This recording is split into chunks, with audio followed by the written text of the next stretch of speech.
School থেকে এসে মেয়ে রোজ বায়না করে নতুন কিছু একটা খাবার করে দেওয়ার জন্য। আজকে স্কুল থেকে যখন ছুটি হলো তখনই ফোন করে আমায় মেয়ে বলল, মা একটু কোল্ড কফি বানাবে, তুমি দারুণ বানাও কোল্ড কফিটা। ব্যাস, আর কিছু খাবে না বলল। মেয়ে আসার অপেক্ষায় সঙ্গে সঙ্গে করে ফেললাম কোল্ড কফিটা।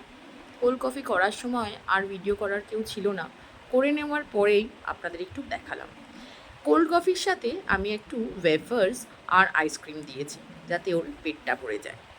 সঙ্গে আবার আমার জন্য একটু ভ্যানিলা আইসক্রিম আর চকলেট সস নিয়েছি। ও এলে দুজনে মিলে একসাথে খাওয়াবো।